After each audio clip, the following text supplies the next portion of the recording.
Magandang araw mga ka-aerial defense, may ibabahagi na naman ako sa inyo. Dahil ngayong araw na ito ay may pag-uusapan tayo tungkol sa depensa, Estados Unidos bumuo ng task force para tulungan ang Pilipinas sa Ayungin Shoal. Pero bago tayo magpatuloy, huwag mo muna kalimutan mag-like, share and subscribe. Manatiling nakatutok sa aming channel para updated ka sa balitang militar at West Philippine Sea. Ipinaliwanag ng pamunuan ng Armed Forces of the Philippines ang dahilan kung bakit may presensya ng puwersa ng Estados Unidos sa binuong Task Force Ayungin. Ayon sa AFP, nagbibigay lamang ang mga ito ng technical assistance sa mga sundalo ng bansa na nakadeploy rin sa naturang karagatan. Ginawa ng Sandatahang Lakas ng Pilipinas ang pahayag matapos ang naging kumpirmasyon ni US Secretary of Defense Lloyd Austin na may presensya ng mga sundalo ng US sa nasabing shoal. Iginiit naman ni AFP Public Affairs Office Chief, Colonel Xerxes Trinidad, na ang mga tropa ng US ay nagbibigay ito ng information sharing sa Command and Control Fusion Center. Punto pa ni Trinidad, makatutulong ito sa maritime domain awareness ng bansa na siya namang magagamit upang makapagsagawa ng plano para sa mga programa at mga aktibidad sa pagprotekta sa interes ng Pilipinas sa pinag-aagawang teritoryo sa West Philippine Sea.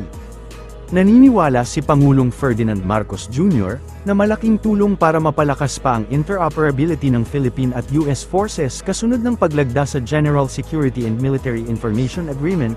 Ang nasabing kasunduan ay nilagdaan ni US Defense Secretary Lloyd Austin at Defense Secretary Gilberto Teodoro sa Campo Aguinaldo sa Quezon City. Inihayag ni Austin na sa pamamagitan ng nasabing kasunduan lalo mapaigting ang real-time information sharing sa pagitan ng Philippine at US forces. Sa pagbisita ni Austin sa Malacanang, maraming mga bagay ang kanilang napag-usapan ni Pangulong Ferdinand Marcos, kabilang dito ang iba't ibang isyu na kinakaharap ng dalawang bansa. Note that with the signing the agreement on General Security on Military Information Agreement, which is certainly an important step for the continued interoperability of our two militaries. Samantala, pinasinayaan ni Austin ang pagtatayo ng Combined Coordination Center na lalong magpapatatag sa relasyon ng Pilipinas at Amerika. Ang nasabing facility ay isang modernong capability na dinisenyo para palakasin pa ang interoperability ng dalawang military forces sa pamamagitan ng Pacific Multi-Domain Training and Experimentation Capability, kung saan pinapayagan na ang AFP at US forces na mag-operate bilang Combined Command Center, Joint Operations, Intelligence Sharing, at Rapid Response Coordination. Ang CCC ay sumisimbolo sa malalim na ugnayan ng Pilipinas at Amerika. Ang pagtatayo ng nasabing building ay patunay sa commitment ng Amerika sa Pilipinas. It's yet another reminder of the strength of our alliance, and so is this important new facility. This center will enable real-time information sharing for a common operating picture. And it will help boost interoperability for many, many years to come. And it will be a place where our forces can work side by side to respond to regional challenges. You've heard me say so many times, Mr. Secretary, we are more than allies. We are family. And it is indeed great to be here with you today, and congratulations on this this very promising facility. President Marcos has repeated it several times that the United States' presence in the Indo-Pacific region is essential for maintaining peace and stability in this region. He has said it, no ifs nor buts. And bilaterally, we have been allies for a very long time.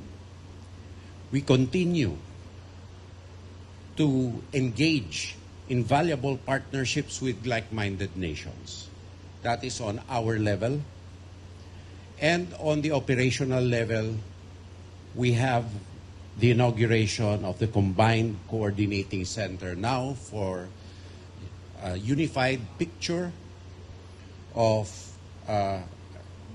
the shared areas of responsibility and common approaches to threats against both our securities. This groundbreaking, I foresee, will engender, is part of the strategic approach to facing our shared threats that both of our countries have invested a lot of resources, a lot of manpower, and a lot of brain power in. And I'm sure it will benefit future generations of both our peoples to come. Because although we may change people, the values don't change. Freedom, truth, the freedom to do what one wants without being a stooge of what party have you, and freedom to stake a livelihood in what is rightfully an area where one can build a livelihood on, and the freedom to marshal whatever our future generations, posterity has for them that we need to protect. So in this spirit, this groundbreaking ceremony will truly break ground, not merely in the center itself, but in our shared journey towards regional peace and stability. Thank you. Era in collaboration and partnership between the Philippines and the United States, particularly its armed forces. This groundbreaking represents not only the construction of a facility, but the solidification of our commitment to one another, ensuring that our forces stand united in the face of challenges. The Combined Coordination Center will be a vital nexus for our joint operations, a gateway for information sharing and strategic coordination. It will enhance our ability to collaborate during crisis, fostering an environment where our strengths combine to safeguard peace and security in our region. This center embodies our aspirations, a hub where innovation meets partnership, where we will train as one, we will plan as one, and we will respond as one. It will elevate our capabilities in humanitarian assistance, disaster response, and maritime security, ensuring that we can act swiftly and effectively when the need arises. May this center serve as a symbol of our commitment to peace, security, and the enduring friendship between our nations. Para sa mas madaming update tungkol sa ating depensa, paki-follow at like muna ng aming page na nasa description na ang link. Huwag mo na rin kalimutan mag-like, share and subscribe. Pindutin mo na rin ang bell para updated kayo sa aking mga bagong video. Maraming salamat po.